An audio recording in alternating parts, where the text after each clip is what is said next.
Hi hello welcome to జై Mudiraj media. Telangana రాష్ట్ర ముదిరాజ్ మహాసభ నిజామాబాద్ ఉమ్మడి జిల్లా అధ్యక్షులు శ్రీ కరాటే రమేష్ గారు మనతో పాటుగా ఉన్నారు. వెల్కమ్ టు జై ముదిరాజ్ మీడియా సార్. జై ముదిరాజ్ మీడియాకి నా ఉదయపూర్వక నమస్కారాలు. ఆ పెద్దమ్మ తల్లికి ఈ ముదిరాజ్ మీడియా రాష్ట్ర వ్యాప్తంగా కాకుండా దేశవ్యాప్తంగా ఉన్న ముదిరాజులందరూ కూడా ఐక్యం చేయడానికి తోడ్పడాలని ఆ పెద్దమ్మ తల్లిని కోరుకుంటున్నాను. జై ముదిరాజ్, జై పెద్దమ్మ తల్లి. థ్యాంక్ యూ అన్నగారు. అన్న ఎలా ఉన్నారన్న? బాగున్నారా? బాగున్నామన్న. ఎలాంటి పరిస్థితుల గుండా మీరు వచ్చారు? మీ కుటుంబ నేపథ్యం? నా కుల గురువు అయినటువంటి కాసాని జ్ఞానేశ్వర్ గారిని స్ఫూర్తిగా తీసుకొని, ఎందుకంటే ఆయన 2003లో ప్రభంజనం ముదిరాజ ప్రభంజనం అని జింకానా గ్రౌండ్ లో ఏర్పాటు చేసినప్పుడు కొన్ని లక్షల ముదిరాజు బంధువులు అక్కడికి రావడం జరిగింది. మొత్తం హైదరాబాద్ సిటీనే దిగ్బాండం చేయడం జరిగింది.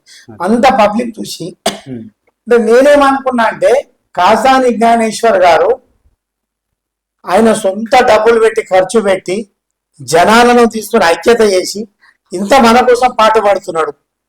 మరి మనము మన ఊర్లో, మన గ్రామంలో, మన సంఘంలో, మన జిల్లాలో మన ముద్రాలను ఐక్యత చేయడానికి మనంతో పాత్ర పోషిస్తామనే ఉద్దేశంతో కాసాని జ్ఞానేశ్వరాన్ని స్ఫూర్తిగా తీసుకొని నేను సంఘంలో పనిచేయాలని ఆలోచనతో వచ్చిన. అన్నగారు, మీరు కాసాని జ్ఞానేశ్వర్ గారిని ఇన్స్పిరేషన్ గా తీసుకొని మన ముదిరాజుల కోసము మా గ్రామ లెవెల్లో పోరాడాలని మీరు వచ్చారు కదా. మీరు వచ్చినప్పుడు ముదిరాజుల్లో గ్రామ స్థాయిలో ఉన్నటువంటి పరిస్థితులు ఏంటి? అప్పటికి మీరు ఇప్పుడు వచ్చిన తర్వాత ఇప్పటికి పరిస్థితుల్లో ఏమైనా మార్పులు చేర్పులు జరిగినాయా? మీరు ఎలాంటి పరిస్థితుల గుండా మీరు ప్రయాణం చేస్తూ వచ్చారు వచ్చినప్పటి నుండి? మీరు అంటే ముఖ్యంగా నేను ఏంటంటే జాతి వాళ్ళకు తెలిపాను ఏంటంటే మన వాళ్ళకు మనకు జరుగుతున్న అన్యాయం అంటే మనకు ఏదైతే హక్కులు ఉన్నాయో హక్కుల గురించి మన వాళ్ళకు పూర్తిగా తెలియదు. ఇప్పుడు నేను కూడా 2003 ప్రభంజనం తర్వాత నేను మన నిజామాబాద్ ఉమ్మడి జిల్లాకి నిజామాబాద్ ఉమ్మడి జిల్లాకు యువత అధ్యక్షునిగా నన్ను ఎన్నుకున్నారు. అప్పుడు ఎప్పుడంటే అప్పుడు మన గంగా కిషన్ అని మాజీ మున్సిపల్ చైర్మన్, మళ్ళీ శ్రీరాములు సార్ మన సెల్టెక్ డిపార్ట్మెంట్ చేసి ఉండే, మళ్ళీ దాని తర్వాత ఆర్మూరు తులసిదాస్ సార్, బాన్సోడ డాక్టర్ నరసింహరావు గారు, ఇట్లా పెద్దలు ఒక 5-6 కలిసి ఒక 6 నెలల నుండి వాళ్ళు ఎంక్వైరీ చేస్తాడు. ఆ విషయం నాకు తెలియదు. నేను అప్పుడు కామారెడ్డిలో కరాటే కోచింగ్ ఇచ్చేవాడిని. అయితే అప్పుడు నాకు ఫోన్ చేసి, రమేష్ నేను ముదిరాజు యువత అధ్యక్షుడిగా చేద్దామని అనుకుంటున్నామని జ్ఞానేశ్వర్ అన్న ఫోన్ చేసినాను. మాట్లాడుతుంటే జ్ఞానేశ్వర్ అన్న ఫోన్ చేసి, అలా ఎక్కడ ఉన్నాడు నేను ఎవరో అనుకుని జ్ఞానేశ్వర వాడతాను తెలిసిన వాడు ఏంటని మరి హ్యాపీ అనిపించింది. అంత పెద్ద మనిషి నాకు ఫోన్ చేయడం ఏంటి. అప్పుడు ఏంటంటే నేను కరాటే మాస్టర్గా జిల్లాలో మంచి పేరు సంపాదించుకున్నా. తన కరాటే గురువు ప్రస్తుత పిసిసి అధ్యక్షుడు మహేష్ కుమార్ గౌడ్ గారు, ఆయన శిష్య రకంలో నేను కరాటే మాస్టర్గా కామారెడ్డి ఎల్లారెడ్డి ఏరియాలో మంచి మాస్టర్గా పేరు తెచ్చుకున్నా. ఆ పేరును బట్టి వీళ్ళు పేపర్లో చూసి నన్ను పిలిచారని చెప్పారు అనమాట. రమేష్ నువ్వు ఇంత ఇచ్చేస్తున్నావు కరాటేలా, నువ్వు జాతికి సేవ చేయాలని కాసాని జ్ఞానేశ్వర నాకు అడగడం జరిగింది. అడిగిన తర్వాత నేను చెప్పిన, అన్న నేను జాతి కోసం ఏదంటే అది చేస్తాను, నాకు జాతి సేవ ముఖ్యమని నేను వెంటనే ఎందుకు చెప్పినా అంటే ఆయన చేసిన ప్రభంజనం చూసిన. అన్న ఇన్ని లక్షల రూపాయలు, కోట్ల రూపాయలు ఖర్చు పెట్టి మన కోసము అప్పటి ప్రభుత్వానికి మన హక్కును సాధించుకోవడానికి, అప్పటి ప్రభుత్వానికి మన జనబలం చూపించడానికి ఆయన చేసినప్పుడు మన ఊర్లో మనం కూడా ఎందుకు చేయొద్దు అనే ఉద్దేశంతో నేను అప్పుడు అన్నకు నేను చేస్తాను ఒప్పేసుకుని. ఒప్పుకున్న తర్వాత జ్ఞానేశ్వర అన్నకు ఎవరు చెప్పిండ్రు, నాకు ఎట్లా ఫోన్ వచ్చింది అనేసరికి ఈ 5 ఎవరైతే మన పెద్దలు జిల్లాలో వాళ్ళు ఎంక్వైరీ చేసి రమేష్ అయితే బాగుంటది, ఆయన కొంచెం గుర్తింపు ఉన్నాడు మాస్టర్ గా అని చెప్పేసి నాకు వాళ్ళు చెప్పిన తర్వాత తెలిసింది. నాకు హ్యాపీ అనిపించింది, నాకు ఇంత గుర్తింపు వచ్చింది ఆయన. ఇక కరాటే మాస్టర్ తో పాటు ముదిరాజు కులానికి సంఘానికి అయిపోయిన తర్వాత ఇక నేను ఇక మొత్తం జిల్లా మొత్తము నాకు ఒకటి నా ఇంటి పేరు ఎవరికి తెలియదు, నా ఇంటి పేరు ఎవరికి తెలియదు. కరాటే రమేష్ అంటేనే గుర్తుపడతాను. ఇక నేను కూడా ఏంటంటే నా ఇంటి పేరు చెప్తే ఎవరు గుర్తుపడతలేరా, నేను కూడా కరాటే రమేష్ అనే నేను ఉచ్చారణ చేసుకుంటా. నాకు నేర్పించిన గురువు కూడా ఎవరికైనా చెప్పినా కూడా మహేష్ కుమార్ గౌడ్ కూడా కరాటే రమేష్ అని చెప్తాడు, కానీ చెప్తే కూడా నాకు హ్యాపీ అనిపిస్తుంది. మీరు నేర్చుకున్న విద్య మీ ఇంటి పేరు మారిపోయింది. ఆ నేర్చుకున్న విద్యతోనే నేను బతుకుతున్నా ఇప్పటిదాకా కూడా. వేరేది ఏం జాబ్ లేదు నాకు, దాని మీదనే బతుకుతాను. ఓకే సార్, మీరు ఒక కరాటే మాస్టర్ గా ఉండి మీరు అక్కడి నుండి మన కులానికి సేవ చేయాలా, మన హక్కులు కాపాడుకోవాలా అనే ఆలోచనతోటి మీరు మన జనాల్లోకి వచ్చారు కదా సార్.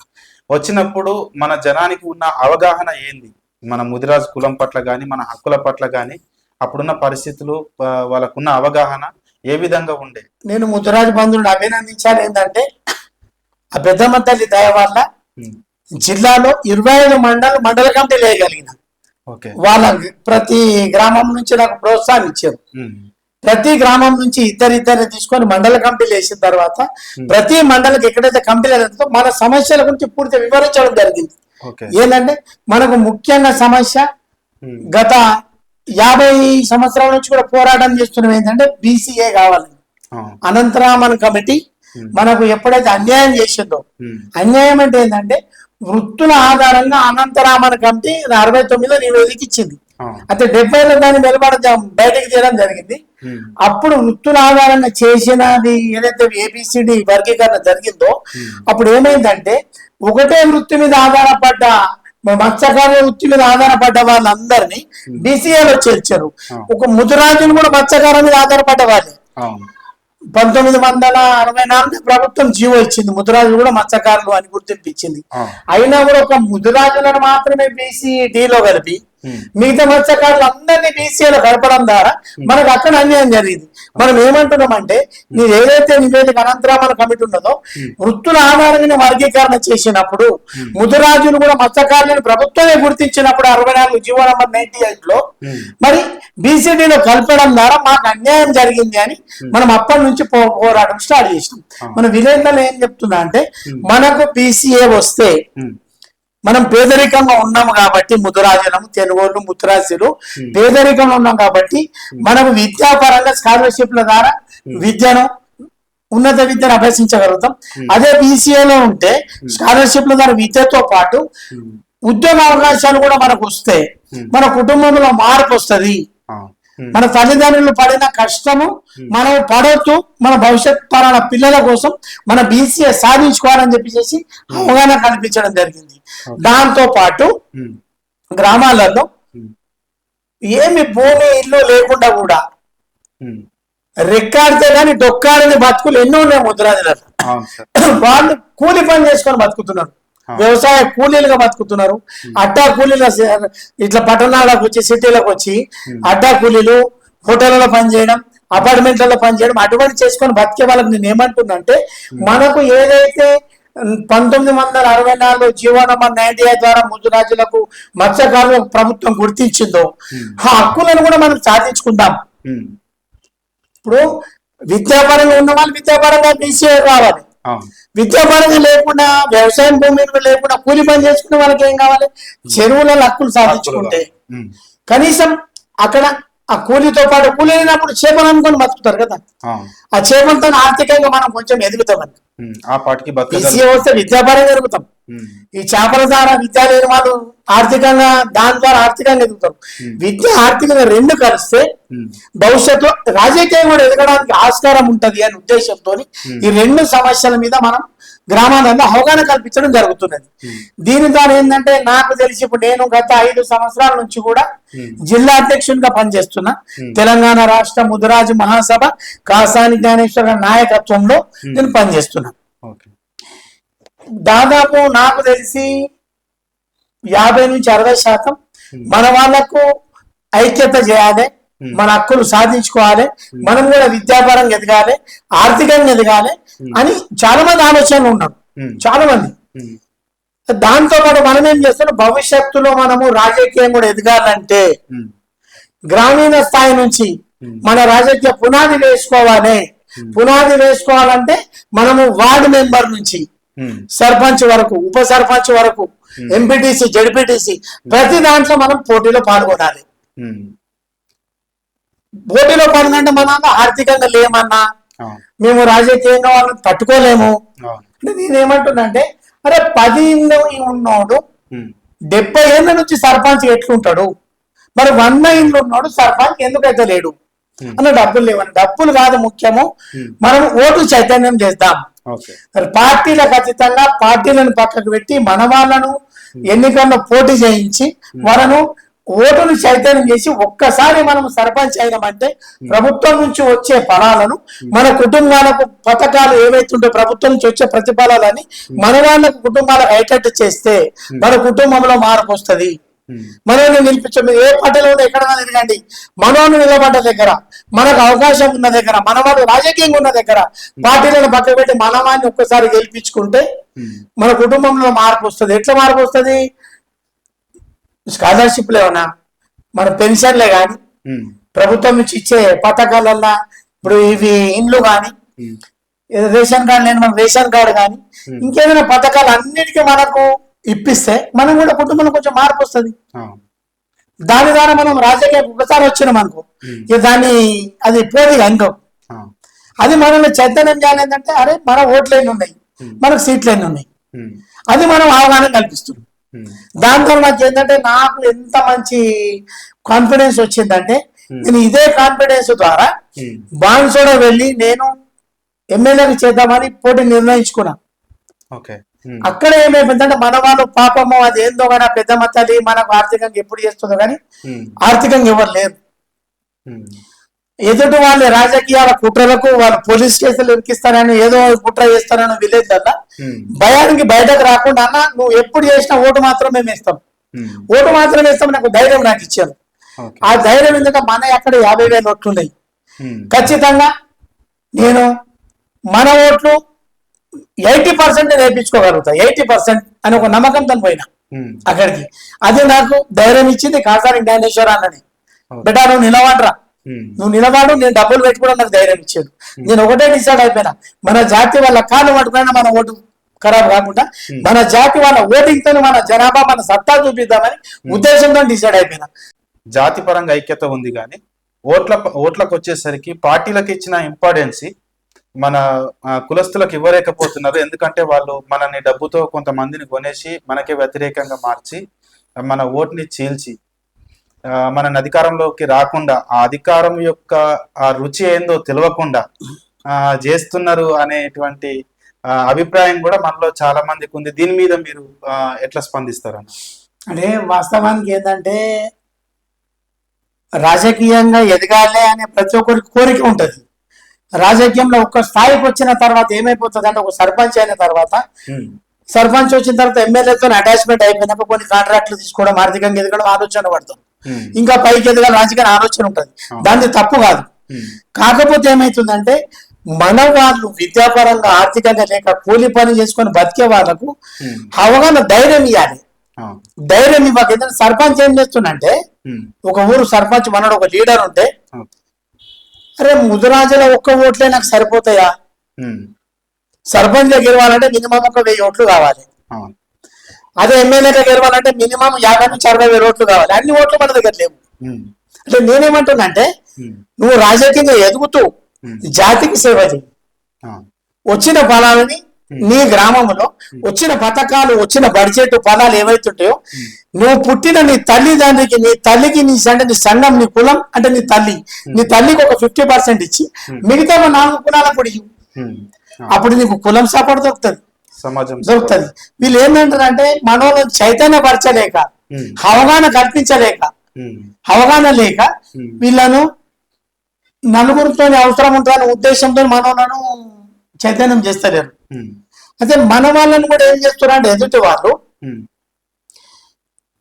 అరే వాందికి తిరిగితే నీకేమొస్తుందిరా పటేల్ నేను ఎవరైతే మంచి చెడుకు నేను ఉంటా, నీ పొలంకు 10 రూపాయలు తక్కువ ఎకరం నీ బిడ్డ తల్లి కానీ పొలం తక్కువ ఎకరం నేను ఇస్తున్నా నీకు. వాడు ఇవాళ వచ్చి ఆడు లీడర్ అయితే బిడ్డ వాడు మనకు తెలియకుండానే మనోళ్ళను అన్నదమ్ములను విడదీస్తున్నారు. వీరేంతలో అన్నదమ్ములను విడదీస్తున్నారు, బాబా మంది కొట్లాట చేస్తున్నారు. పోలీస్ కేసులను ఇరికిస్తున్నారు వాళ్ళే. వాడు వచ్చి కేసులు ఇరికిస్తారు, మళ్ళీ వాడే వచ్చి పోలీస్ స్టేషన్కి వస్తాడు. అరే అనిల్ మావాడు, అరే వాడి మీద దెబ్బ పడితే మంచిగా ఉండదు అని ఆయన డైలాగ్ కొట్టేస్తాడు. కొట్టేసరికి ఏమైపోతాడంటే అబ్బా సర్పంచ్ సార్ రాకపోతే ఇవాళ నన్ను పోలీసులో తొక్కు కొడుతురు అని ఒక భయాన్ని సృష్టిస్తారు వాళ్ళు. అంటే మనం కూడా ఏంటంటే ముదిరాజు బంధువులకు చెప్తుంది ఏంటంటే ఎప్పుడు కూడా ఎవరు ఏది చెప్పినా, ఎవరు మనకు ఏది ఇచ్చినా వట్టి ఎవరు ఖచ్చితంగా వాళ్ళు డబ్బు ఖర్చు పెడుతున్నా, మందు ఖర్చు పెడుతున్నా మన కోసం అంటే స్వార్థం ఉంటుంది గమనించాలి. ఈ స్వార్థాన్ని వాస్తవాలను గ్రహించి మనం ఎదుటి వాళ్ళ ముంగట మనం ఆలోచన చేసి ముందుకెళ్ళాలని చెప్తున్నా. ఎందుకంటే వాళ్ళు మనల్ని విడదీసి ఆర్థికంగా మద్యానికి బానిస చేసో ఏదో రకం చేసో కేసులు ఎదికిచ్చో మనల్ని విడదీస్తున్నారు, విభజించి పాలిస్తున్నారు. మన ఓటుని చైతన్యం కానిస్తలేరు. మన వాళ్ళకి మనకి వాళ్ళు కొట్లాటలు పెట్టి వాళ్ళు రాజ్యం వెళ్తున్నారు. ఇదొకటి మనం అవగాహన కల్పించాలని నేను ప్రతి మండలంలో ప్రతి విలేజ్ లో ఎక్కడికి వెళ్ళినా కూడా నేను ఇదే చెప్తున్నాను. మనలో ఒకటే రాజకీయంగా ఎదగడానికి ఏం కావాలి, మనలో చైతన్యం కావాలి. ఏ చైతన్యం? ఓటు చైతన్యం కావాలి. మనం అందరం చైతన్యం అవుతున్నాం. 100 మంది వచ్చి సంఘంలో కూర్చుంటున్నాం, మాట్లాడుతున్నాం. కానీ ఎలక్షన్ వచ్చేసరికి పార్టీల పరంగా విడిపోతున్నాం. పార్టీల పరంగా విడిపోకుండా ఎక్కడైతే మనం ఒక్కడి కూడా ఎక్కడైతే మనకు సంఘానికి లాభం అవుతుంది, మన జాతికి లాభం అవుతుంది, ఎక్కడైతే మనం హక్కులు సాధించుకోగలుగుతామో దాన్ని మనము వాస్తవాలను గ్రహించుకొని అవగాహన కల్పించాలి. మన వాళ్ళు కూడా రాజకీయంగా ఉన్న వాళ్ళు, విద్యాపరంగా ఉన్న వాళ్ళు మనకు జరుగుతున్న అన్యాయాన్ని వివరించి సమస్యల పట్ల అవగాహన కల్పించి మనం ఏం చేస్తే హక్కులు సాధించుకుంటాము, ఈ హక్కులు సాధించుకుంటే మనకి ఏం లాభం అవుతుంది, భవిష్యత్ తరాలు ఏముంటుందని కల్పించలేకపోతున్నాం. అది కల్పించిన నాడు మనం ఖచ్చితంగా రాజ్యాధికారం సాధిస్తాం. రాజ్యాధికారం సాధించాలంటే ఇప్పుడు వచ్చే స్థానిక ఎన్నికల్లో వార్డు మెంబర్ నుంచి సర్పంచ్, జడ్పీటీసీ, ఎంపీటీసీ, సొసైటీలలో కూడా మనం ఖచ్చితంగా పోటీ చేయాలి. పోటీ చేస్తే మన సత్తా ఏందనేది ఎదుటి వానికి అర్థమవుతుంది. ఒకసారి ఓడిపోయినా కూడా తర్వాత సరికన మన వాళ్ళకి అవకాశం అది మనోడు ఓడిపోకపోతే ఈరోజు గెలిస్తే మనకి ఈ పరిస్థితి రాకపోతే మనకు వాళ్ళకి ఆలోచన వచ్చేస్తుందని నేను అనుకుంటున్నాను. ముదిరాజులకు నిజామాబాద్ జిల్లా ఉమ్మడి జిల్లా అధ్యక్షుడిగా మీరు పిలిపిస్తున్నందుకు ధన్యవాదాలన్న. ఇప్పటిదాకా మన ముదిరాజుల్లో చాలా మంది రాజకీయంగా మీరు అన్నట్టుగా అన్ని వర్గాలను కలుపుకుంటూ ఎదిగిన నాయకులు ఎంతో మంది ఉన్నారు. ఇప్పుడు ఉన్నత వర్గాలు ఏవైతే ఉన్నాయో వాళ్ళు ధైర్యంగా చెప్పుకోగలుగుతున్నాం మేము ఫలానా అని. అలాంటప్పుడు మనము మన అస్తిత్వాన్ని చాటుకోవడానికి ఎందుకు భయపడుతున్నారు మన నాయకులు? ఒకవేళ మీరు ఆ ఫ్యూచర్ లో బాన్సువాడకి ఎమ్మెల్యేగా మారితే గనక మీరు కూడా ఇదే ధోరణిలో పయనిస్తారా, లేకుంటే మన ముదిరాజుల కోసం అట్లాగే ఆ తరువాత ఉన్నటువంటి బీసీల సంక్షేమం కోసం మీరు పాటుపడతారా? మనము రాష్ట్రంలో ప్రభుత్వ సర్వేల ప్రకారం కూడా మనము అత్యధిక జనాభాలో ఉన్నాం, అన్ని రకాలుగా వెనుకబడి ఉన్నాం. అన్ని ఫలాలు అందాలంటే ఖచ్చితంగా రాజకీయంగా మనము పదవి అవసరం, చట్టసభలో కూర్చోవడం అవసరం. స్థానిక సంస్థలైనా కూడా చట్టసభలో కూడా. చట్టసభలో ఉంటే ఏంటంటే ఏమంటారు చూడండి, వడ్డిచ్చేవాడు మనోడైతే ఎక్కడున్నా బొక్క పడుతుంది అంటారు చూడు. చట్టసభలో మనం కూర్చుంటే ఏమని ఆడుకునే అవసరం ఉండదు. నేను ఏమంటున్నా, అరే 10% ఉన్నామని మనం ఆడుకునేది రవై, మనమే 20% ఉన్నాము, దాదాపు దగ్గర 20% ఉంటాము. అగ్రవర్ణాలు అందరి వ్యక్తిని 10% ఉండదు.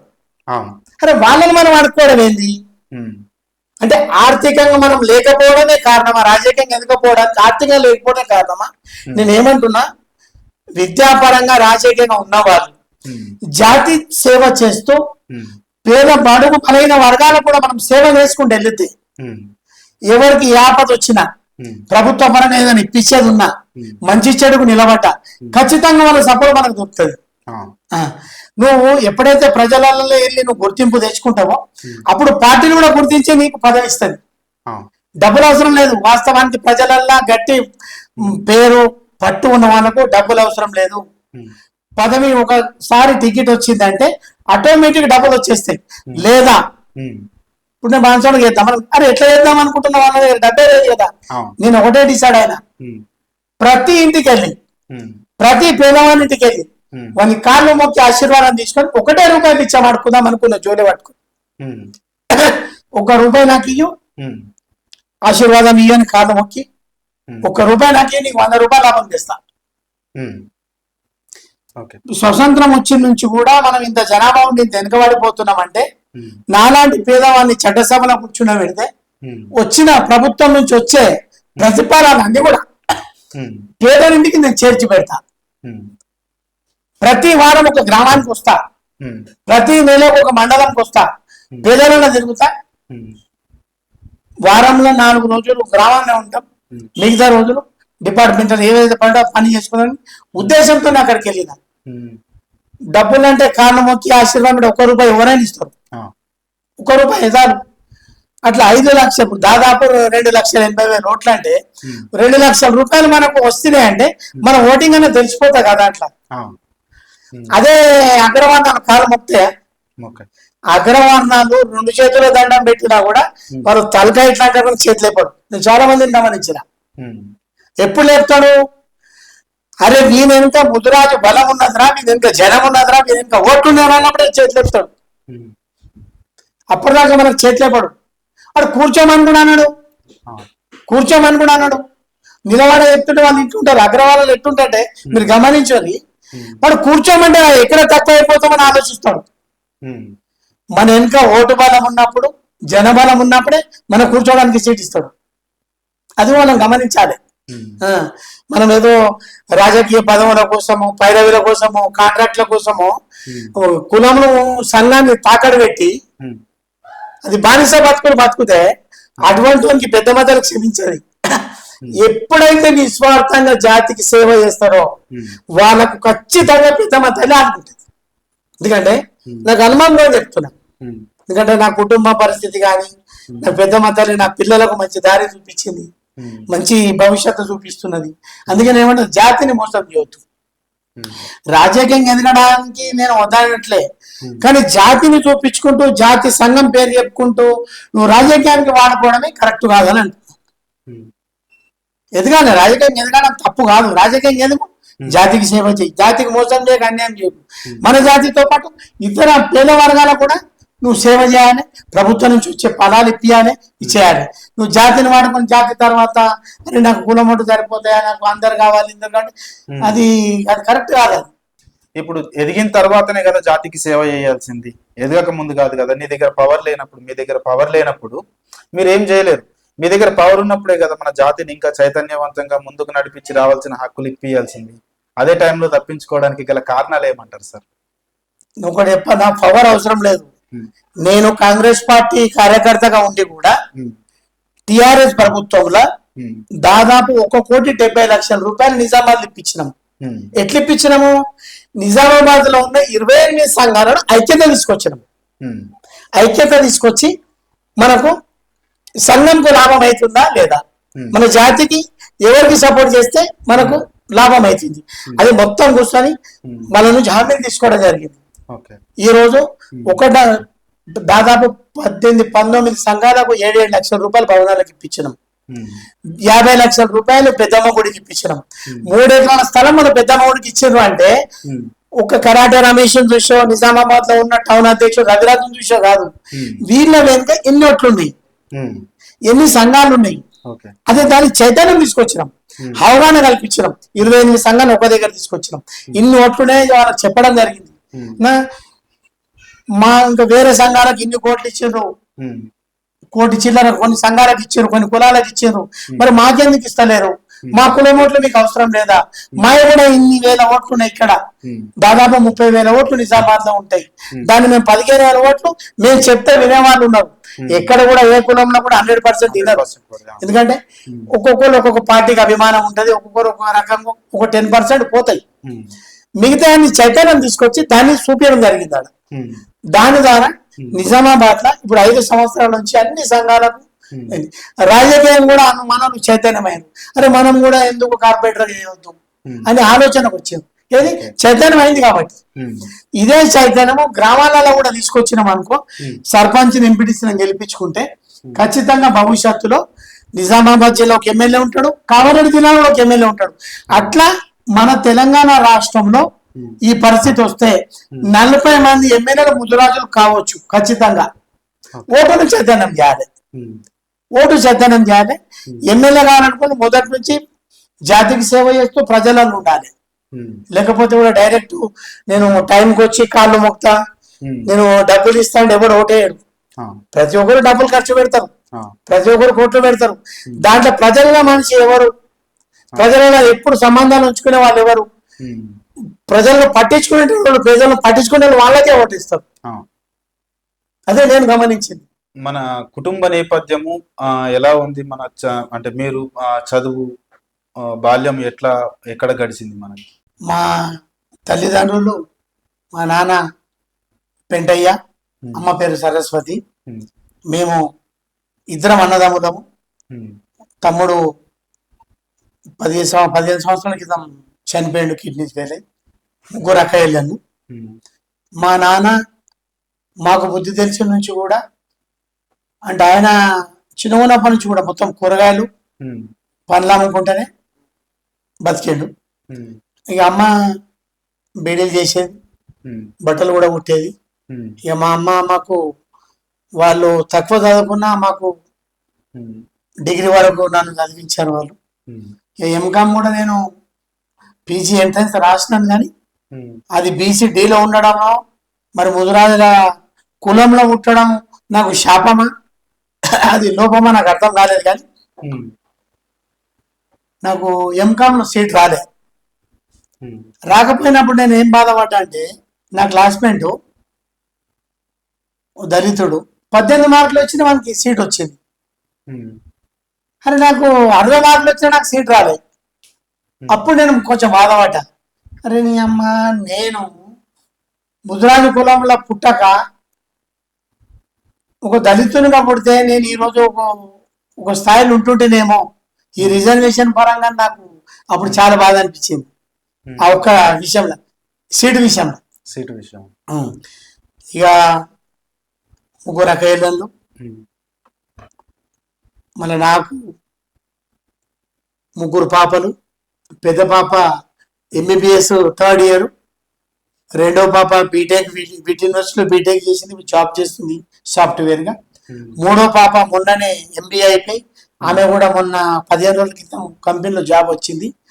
ఒక బాబు, నాకు ఆ బాబు కూడా బీటెక్ 3rd ఇయర్ చేస్తున్నాడు. అంటే నేను ఏమనుకున్నా అంటే, మా నాన్న 10th చదివి, మా అమ్మ 5th 6th చదివి నన్ను డిగ్రీ వరకు చదివించారు కష్టం చేసి. నేను డిగ్రీ చేసి నేను నాకనే పైసలు చదివించాలనే ఉద్దేశంతో నేను పిల్లలకు మీకు ఇష్టం ఉన్న చదువు చదువుకొని చదివించే బాధ్యత నాది అని మా తల్లిదండ్రులు సంపాదించిన ఆస్తులు అమ్ముకుంటూ పిల్లల్ని చదివించిన. నేను సొంతం సంపాదించింది ఏం లేదు. తల్లిదండ్రులు ఆస్తే వాళ్ళకు నేను ఖర్చు పెట్టి చదివిస్తున్నా. ఇప్పటి వరకు అయితే పిల్లలు హ్యాపీగా ఉన్నారు. రెండో పాప జాబ్ చేస్తుంది, మూడో పాప జాబ్ చేస్తున్నది. పెద్ద పాప కూడా MBBS అయిపోతే ఆమె కూడా సెటిల్ అయిపోతుంది. ఇక కొడుకు BTech 3rd year, 4th year అయిపోయిందంటే వానికి కూడా సెటిల్ అయిపోతాడని నేను అనుకుంటున్నాను. ఓకే అన్న. అయితే ఇది ఇప్పుడు మన ఇంటి పేరు కరాటే రమేష్ అని పిలుస్తారు కదా మిమ్మల్ని అందరూ. ఈ కరాటే రమేష్ అనేది ఎట్లొచ్చింది మీకు? మీ ఒరిజినల్ ఇంటి పేరు ఏంటి? అంటే వాస్తవానికి మా ఇంటి పేరు తేను. మా నాన్న పుట్టింది ప్రస్తుత కామారెడ్డి జిల్లా బిగ్నూరు మండలం సిద్ధరామేశ్వరపల్లి నాన్న పుట్టాడు. ఇక ఇక్కడికి వాళ్ళ మేనత్త తీసుకొచ్చుకుంది. చిన్నగా ఉన్నప్పుడు ఇక్కడికి బతకడానికి వచ్చారు. ఇక్కడికి అక్కడి నుంచి ఇక్కడ స్థిరపడిపోయినాము. ఇంటి పేరు తేలైనప్పటికీ ఇక్కడికి వచ్చిన తర్వాత వీళ్ళు కూరగాయలు అమ్మడం వల్ల మా తాత కానీ అమ్మగా ఇక్కడ నాన్న వాళ్ళ మేనత్త తాత ఉండే కదా, వాళ్ళు కూరగాయలు అమ్ముతున్నారు. అంటే వాళ్ళ కింద చేతికి నాన్న ఉండేది.